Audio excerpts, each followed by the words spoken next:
Hi, this is Ken Okel. Welcome to this presentation that we are calling Virtual Leadership, Tough Boss, or Poor Communicator. I've been asked by some leaders for some tips for leading virtually because it is a different process. And I realize that right now you may be having to really push your team a lot, demand a lot from them. And it's okay to be a tough boss, but you want to make sure that you're communicating effectively with people. Otherwise, you're not going to get the results that you want. So I think as everyone has learned over the past few months, when it comes to the virtual world, it's just different. You can have great employees, but when you're not all in the same room, you don't get the same synergy. Questions can emerge. There's a lot of pressure right now. So understand it's a different world, and you may need to adjust your skill set slightly to meet the needs of your employees and, of course, some of the goals that you have. In general, I think the communication process gets slower when it's virtual. It's simply a matter of proximity. When you're working with a team and a few people are just down the hall from you, they can quickly pop their head in your office and ask you a question. When everyone is working remotely, those quick questions, someone has to type up an email or pick up the phone to try to reach you, send you a text message, do a video conference. There's a technological thing that is between you, them, and they're getting the answer to the question that they have. So there's always a little slowness in that process. You may not be able to respond as well as you could when someone's knocking on your door saying, hey, I got a quick question about this project. It's a different world. So understand that often things are a little slower. If you can be more specific, that can help out a lot. The thing you want to try to avoid is that sense of uncertainty that employees may have, where they're not exactly sure what they're supposed to do, or they're not sure exactly how you want them to do something. If there's uncertainty, they're going to have to guess. And usually when you guess at something, you tend to guess incorrectly. That can lead to costly mistakes and other problems. So you want to try to make sure that you are very specific in what you want. Confusion is going to slow things down for everyone. So make sure people understand what you need. Sometimes just to say, hey, any questions about this? Give people an opportunity to dig a little deeper if they're not sure. Sometimes people are nervous about asking you a question because you're the boss. Make sure you give them some opportunities to get some additional information before they have to suddenly perform on something. Moving on. The details really matter.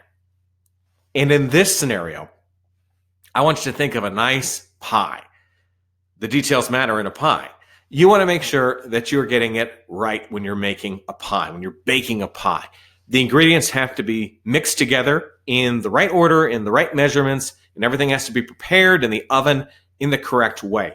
If you change things up, you're going to be in trouble.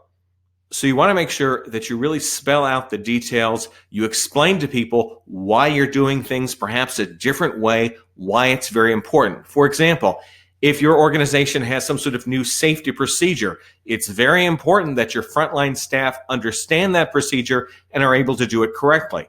If people aren't following it correctly or are not modeling good behavior for your customers, that pie ain't going to bake too well, if you'll understand the analogy there. You want to make sure that things are comprehended. You're not just needing someone to do something, you need them to understand why they are doing something. I want to give you a little moment of zen or relaxation or that feeling that you're centered.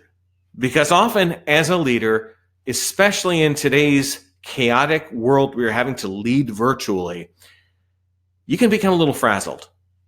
You can lose that sense of being in the present moment. Sometimes this manifests itself when people are constantly sending you emails or questions or asking for your time. You're distracted and you may not get back to people very quickly, or you may find that you're not getting back to them for a while. You mean to, you just forget about it. As a result, someone doesn't know what to do. They don't know what their priorities are. They're having to guess. And as we've said before, when people start to guess, usually they will guess wrong. So really try to be present in the moment when people are sending you questions or queries. For some people, they got to stop that oncoming flow of all those questions. Maybe during the day, they set up certain times where they will go through all their questions. Maybe that's at 11 o'clock in the morning, 2 o'clock in the afternoon, and maybe at 4:30. You have certain times where you're going to get back to people, you're going to get them answers, and make sure people understand that as well so they know what to expect. That can be a way to make sure that you're answering questions that are coming in, you're giving good guidance, and perhaps you're accepting some feedback that could be useful if someone's thought of a better way to do something. So create a strategy that can introduce a little more structure, a little more relaxation, maybe a little more zen into your day. Because for employees, if you're not getting back to them, they may be waiting. They may be spinning their wheels. They're like this little dog just kind of waiting to go to the park, but you're just kind of sitting there like, oh, ho hum, don't know what to do. Again, it can be very hard when you're busy to keep up with everything. I'm sure you have a lot of demands, but realize that the faster you can get information to people and the more clear things are, the better the members of your team are going to be able to perform. You play a major role in their success right now, perhaps more than if you were all in the same office. So you want to make sure that they're spending their time on things that matter most, not waiting for a reply or guessing at what you want and guessing incorrectly where you have to fix something later on. Final thing I want to talk to you about. Does your computer ever look like this screen? Of course, the little pieces of paper are probably filled out with lots of scribbled notes. You got a lot going on. Really make sure that when you're communicating with your employees, with the members of your team, that you're very clear in what you need.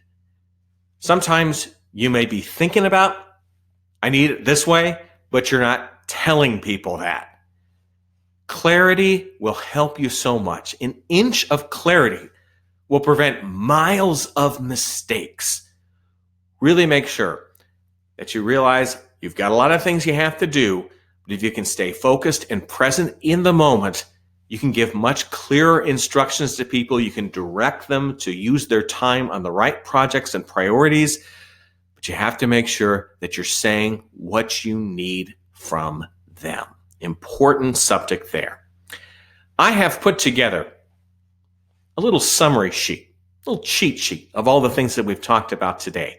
I'm going to put the download link in the question box right now. And if you're watching this presentation later on YouTube or on my website, I'll also have that link there. So you're able to download this, have it handy, make sure that you're staying on course. Sometimes even the best leaders need a little reminder every once in a while. Make sure that they stay focused and on target. It is tough right now for everyone, but if you can improve your communication, you can be a tough boss, but you can also be an effective communicator. That's the right mix right now with your employees. Want to find out more about me? I'm a professional speaker. I talk to audiences in person and virtually about all sorts of challenges of performance and productivity, much like we did today. Want to find out more about me? Go to my website, kenokel.com. That's my name. You can connect with me through email at tvguy@kenokel.com. And I always welcome connections through LinkedIn. Feel free to send me a connection request and maybe even mention where you heard of me first, if you watch this presentation or somewhere else. I wish you the best of luck. These are challenging times, but I think if you can adjust your communication strategies a little bit to the virtual world, you will experience a lot of success. I'm Ken Okel. Take care.